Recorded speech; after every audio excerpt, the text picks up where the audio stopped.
All right, thank you everybody for joining us. Western Michigan opens the 2025 season on Friday at Michigan State. Kickoff is set for 7:05 p.m. Coach Taylor will start with an opening statement, and then we will take questions. Media, please make sure you identify yourself before asking a question. Thank you. Thank you guys for coming today. 2025 season here on deck as we enter game week. We've had a great fall camp, which we just wrapped up on Friday evening with a Friday night practice.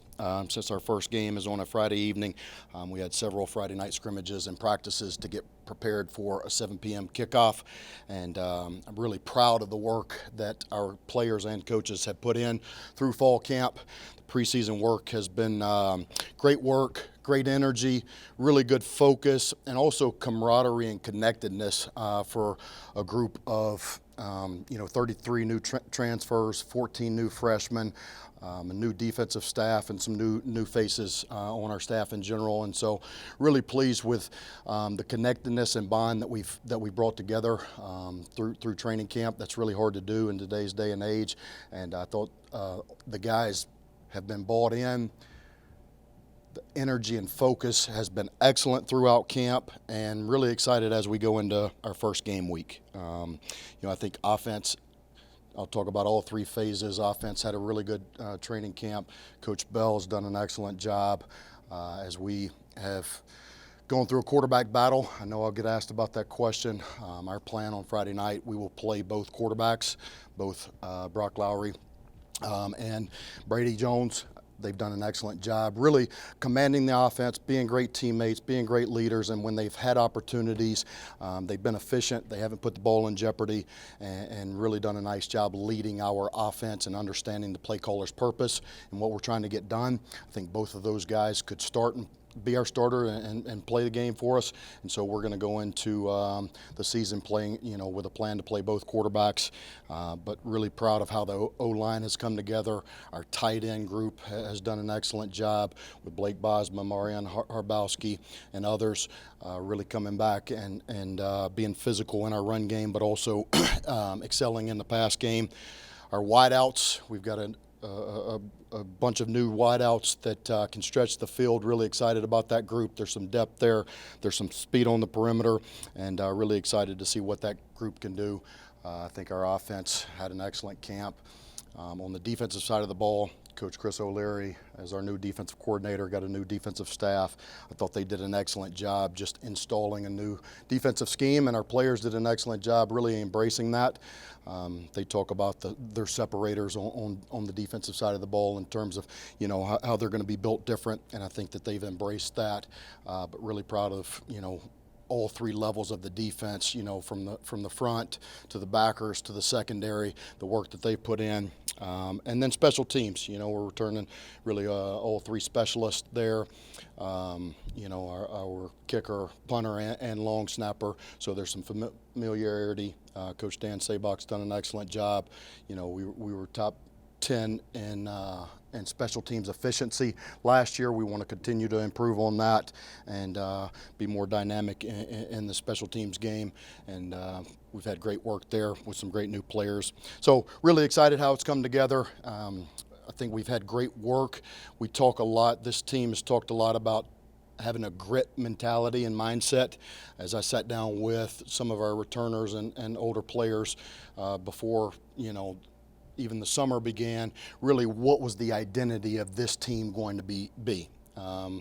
As you guys know, we preach effort, attitude, toughness, and discipline. Those are our core principles. They will always be our core principles. But we really talked about the 25 Bronco football team. What is their identity and what's the legacy that they're going to be known for? They wanted some ownership in what we do, and really came up with the motto of grit. And I think this is a gritty team. They've shown that through summer workouts, through summer conditioning. We've got a new strength coach, Coach Bernardi, who's done an excellent job his time here on campus, really installing the culture and building the culture from the weight room up. And I think our players have embraced that, a grit mentality. So we're excited as we go into this first game week. You know, Coach Jonathan Smith played Michigan State here on Friday night. Coach Smith has done an excellent job going into his second season. I think, you know, his work speaks for itself. You know, his time at Oregon State, he was Pac-12 Coach of the Year. I've gotten a chance to know Coach Smith. He's a great man, great coach, and, you know, really excited about a great challenge as we go into week one. You know, we've got 25 current players on our current roster that are from the state of Michigan. So this game will mean a lot to a lot of people. And really, we're excited to go compete, to go hit somebody else other than ourselves. You know, we've competed, you know, against ourselves now for 4 weeks, going through training camp against each other, and there's been great work. I think we've made each other better on each side of the ball. Iron sharpens iron. I think we've brought in, you know, some players that have a competitive mindset, and it's made us better as a whole. We have more depth than we've had in previous years, but we're ready to go play an opponent. And the biggest two things that we've talked about through training camp is really just having that growth mindset to get better every single day. If you worry about the process and the habits that it takes to be successful, then the outcomes will take care of themselves. But that growth mindset to just get better every single day, and this is our first opportunity to go do that. And you know, we'll see what our strengths and weaknesses are and how we can continue to improve every single day as we lead up to that. Hey, Coach. Andy Pepper from Channel 3. I wanted to get the inevitable quarterback question out of the way. You alluded to both guys playing. You said that last week. How do you envision the rotation working, and is there a time period in which you'd like to see one of these guys grab the reins and move into a full-time starting position? Yeah, that's a great question, one that we're still evaluating. It really is still a competition. I think both of those guys, Brady Jones and Brock Lowry, have done an excellent job. One, they've been great teammates. They've been servant leaders. They've taken turns with their opportunities making plays, and I think each one of them possesses something that we can use and that gives our offense a different edge. And so as we go into week one, we want to continue to evaluate that competition with live game, with live reps, and really evaluate it as we go into the game. And so, you know, we'll have a plan for both of those guys to play, and you know, as the game plan comes together this week in the next 4 days, we'll solidify exactly, you know, who's going to be where and when, and they'll understand what their role is. But they've done a really nice job, like I said, you know, operating the offense efficiently, not putting the ball in jeopardy, from a run game and pass game, understanding what we're trying to get done, and being great leaders of that huddle. So to be clear, right now, there's no plan like rotate series or rotate quarters or halves. You're still deciding that this week? Yes, sir. Thank you.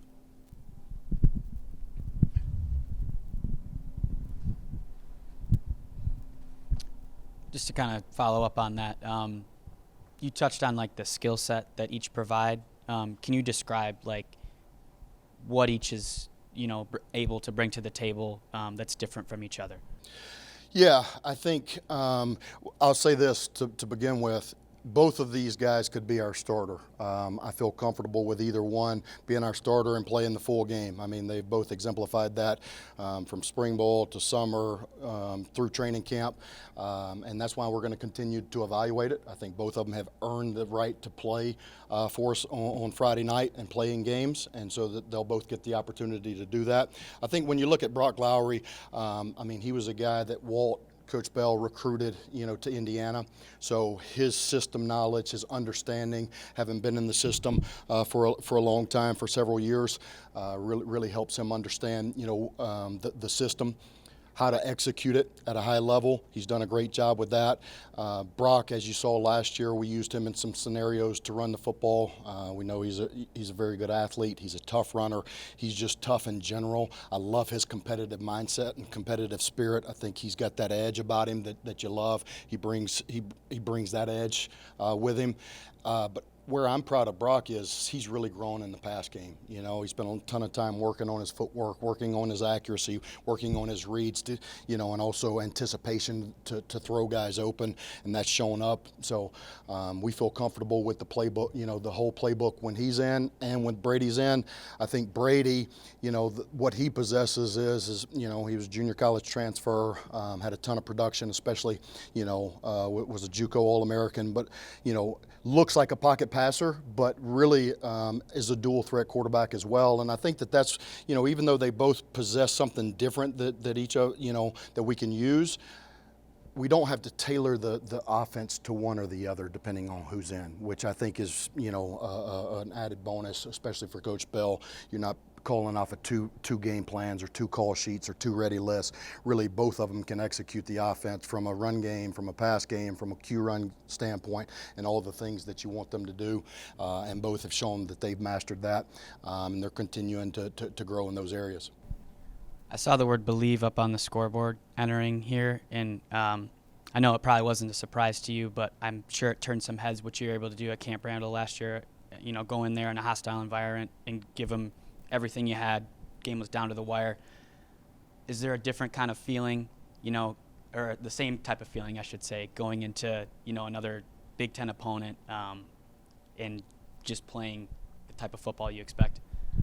Yeah, I think belief and confidence has really shown through with this group from day one. I talked about the bond and the brotherhood, kind of the connectedness in the locker room that I've seen.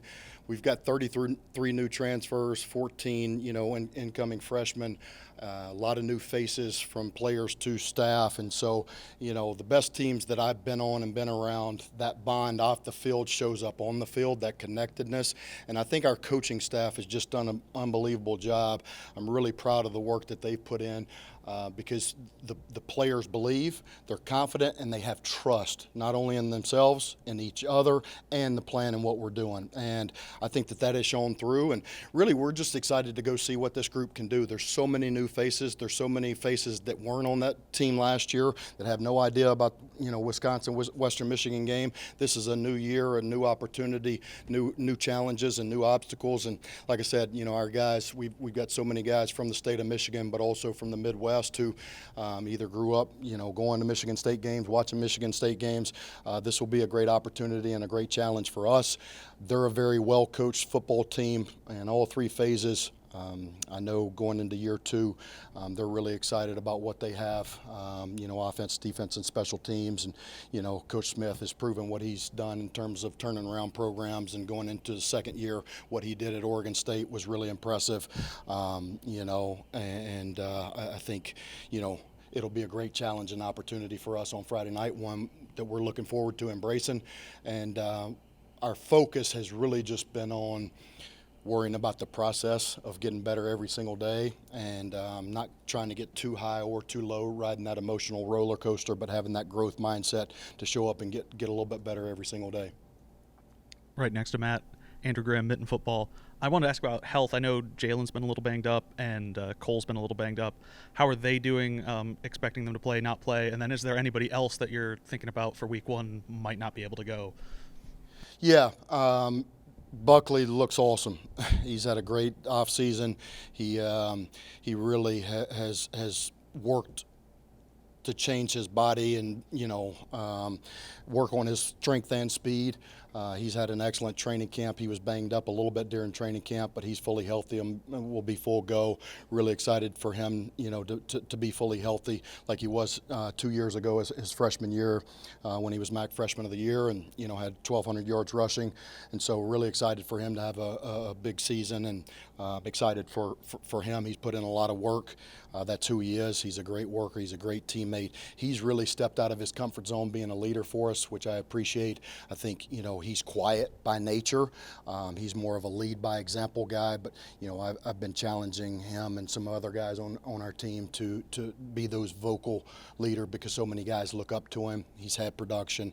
He's played in a lot of big games for us, played in a lot of big moments, and had a lot of big moments for us. Cole Cabana will not be available this game. He had an injury during training camp. It's not anything that's going to be long term, but he will not be available. We really love our running back depth. Would love to have Cole available, and as soon as he gets healthy, he'll be back in the mix for us. But I think you've seen in both years, we're kind of a running back by committee. Devin Miles has done an excellent job at running back. Lolo has done a great job. Trey Hartwell, all of those guys have taken opportunities and will have a role for us. And Coach Darren Page has done an excellent job getting those guys up to speed and ready to go here for game one. But Cole Cabana and then DB Jordan Thomas had surgery. He will be out this game. The other thing I wanted to ask about was the offensive line. Obviously, some big replacements for you guys, but you have some, I think, guys you feel like are going to be very capable. How are you feeling about that group and the depth of that unit approaching week one? Yeah, I mean, our O-line, a lot of people have asked me about our offensive line group. And, listen, you don't replace two All-Americans, with Jacob Gideon and Addison West. I mean, Addison, was only the second, unanimous All-American in school history, which is really special. Both of those players were really special. But it does help getting Vandervest back, having John Hofer back. And we've got some young players and some transfers that have really stepped up. I've been really proud of that group, how they've worked, how they solidified. Our starting five has done an excellent job really coming together, run game, pass game, and protection-wise. Coach Pav, our new O-line coach, has done an excellent job. He played in this league. He played, in the MAC at Northern Illinois, and he understands this league and what it takes to be successful, and I think he's done a great job getting that group up to speed. We've got 8 or 9 guys who can play for us and will play for us. Robin Hook, Bronco Radio Network. Coach, is there a segment on the team that really took a step and you really think kind of stands out after preseason practice? Yeah, I mean,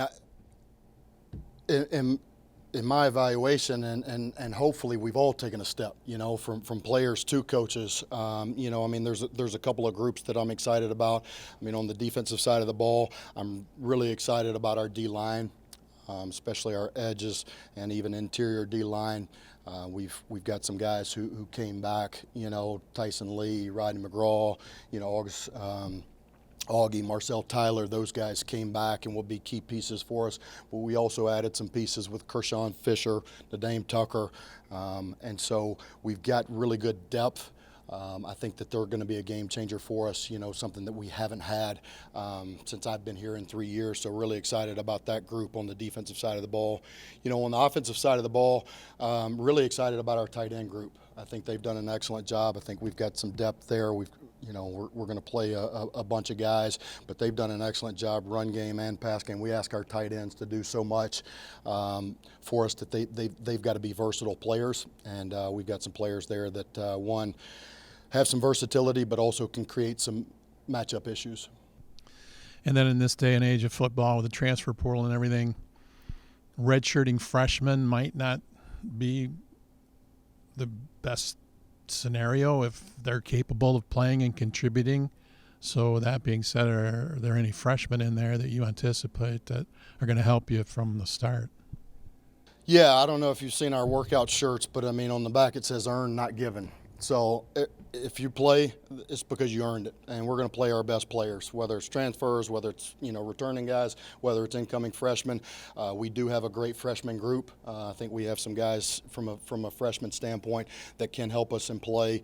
At wide receiver, Avion Chenault has done an excellent job. He's really impressed. He's done a great job at the wideout position.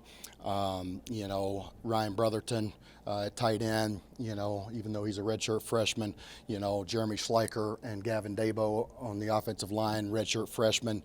On the defensive side of the ball, we've got several freshmen that will, be in line to play for us. Freddie Brown, your linebacker that can really help us. John Peters at corner. And so I'm really excited about this group. I think, we've got some guys who can come in and help us from day one, who will definitely play special teams. And, my mindset is if they're going to help our football team, we're going to allow them to have a role and not worry about red shirt or, we're going to play our best players. I just want to follow up on Tate Halleck from a question I had last week. With the new DC, can you describe just I feel like he's going to be elevated in terms of just what he's able to do. How do you see that? Do you see he's going to be able to take a next step and just be really unlocked as a football player coming this season? Yeah, I'll start with kind of the first question in terms of Tate Halleck. Tate is an excellent leader for us, a guy who was one of the first commitments when I got hired here. He was a transfer from Michigan State. He played at Michigan State, got his undergrad at Michigan State. He has his graduate degree from Western Michigan, and he says he's a Bronco for life. So we're excited about that. He's a guy that exemplifies our core traits. He's a great teammate. He's a servant leader. He's a guy who really has done a great job being a more vocal leader, helping embrace some of the freshmen and newcomers that we've got on the defensive side of the ball. And I think that has helped the transition for some of these guys that have come in and not having spent a ton of time together, but feeling very connected and having that bond. He had a great year for us last year. He was an all-MAC player.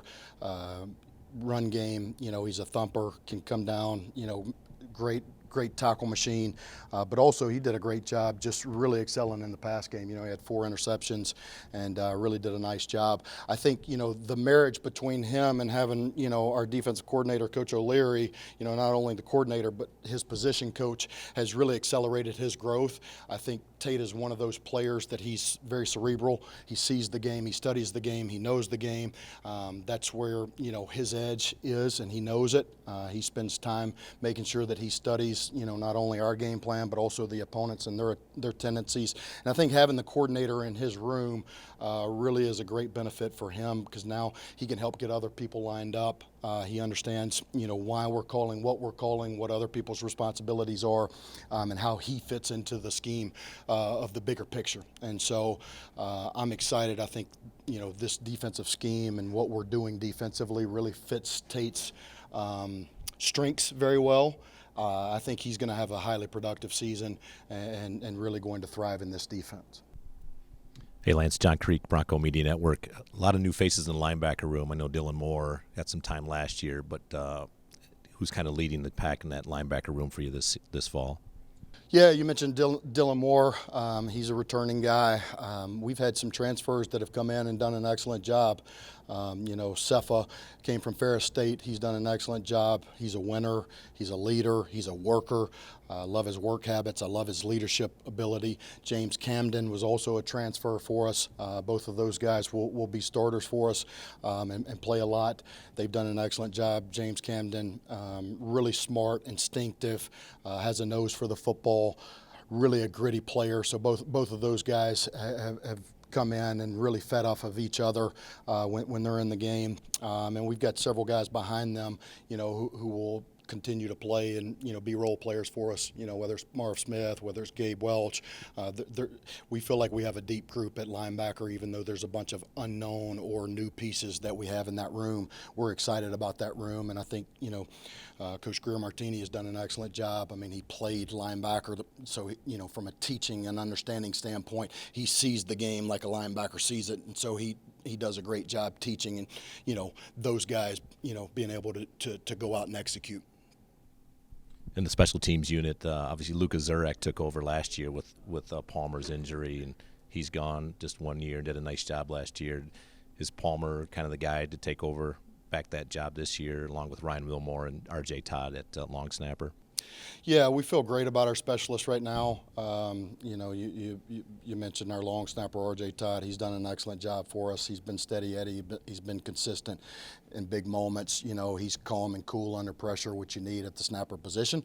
Ryan Milmore was a transfer last year who started punter for us. He had an excellent year. He's grown this offseason. Expect him to continue to grow and get better and really continue to elevate his game. And then Palmer was our starter last year until he got hurt, and then got hurt, and Luka came in and was our place kicker. And so Palmer's had an excellent offseason, really done a nice job. He was banged up early in training camp. He's healthy now, kicking really well. He kicked today and looks really good.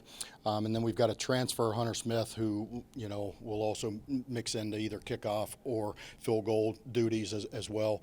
We feel really confident about him. He's got a really big leg. He's a transfer from Florida and really done a nice job for us.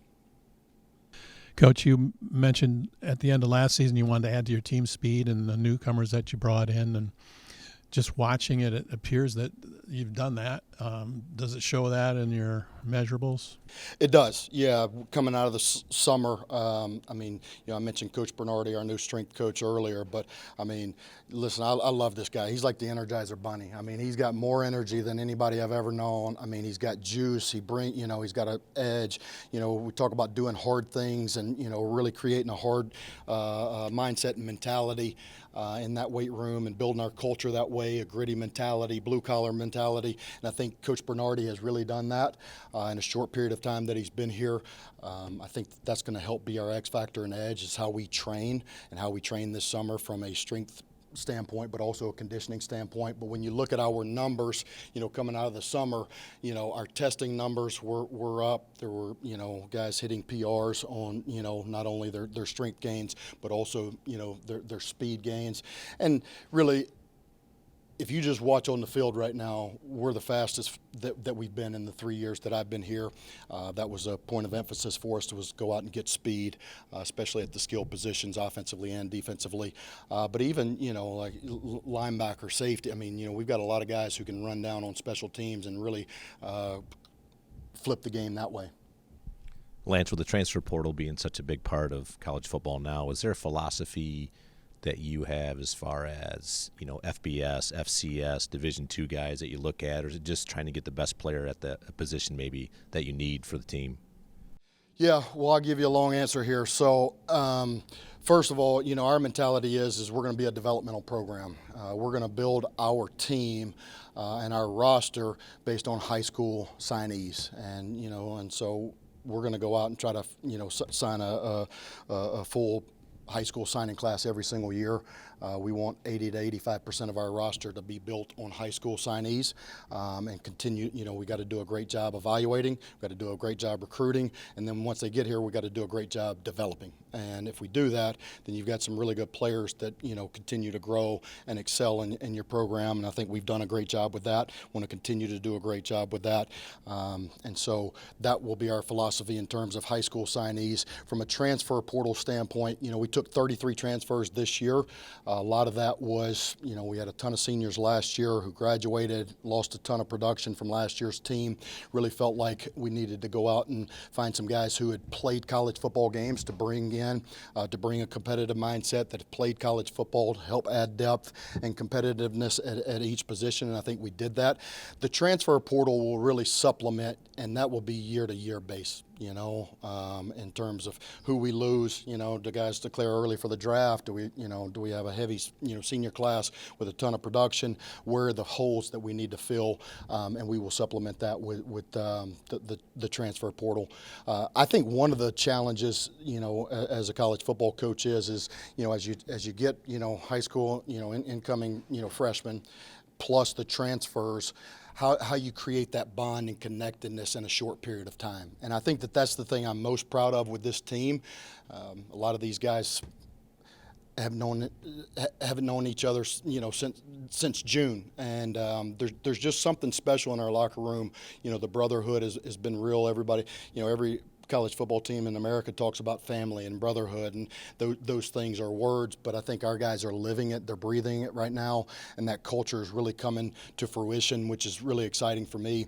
I think it's a special group of players that have come in. They bought into what we're doing. They bought in. They trust themselves, each other, but also the coaches to put them in great position to succeed.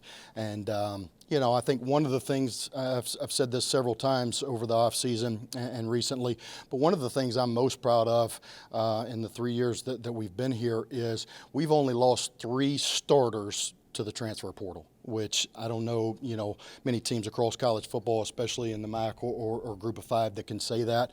But I think that shows our players believe in what we're doing. They trust us. They're bought in, and they think that we can be really special in what we're doing. We're on the right track. But they also believe in the brotherhood and want to play for each other. And so, we've got a lot of guys that could have went other places and got paid a lot of money to go other places. Tate Halleck, Jalen Buckley, Blake Bosma, the list goes on and on. We had a lot of returning guys that had offers to go other places, and they decided to stay here. And I think it shows you that something special is happening at Western Michigan, and it's special because of the people. All right, thank you, Coach. Thank you, guys. Go Broncos.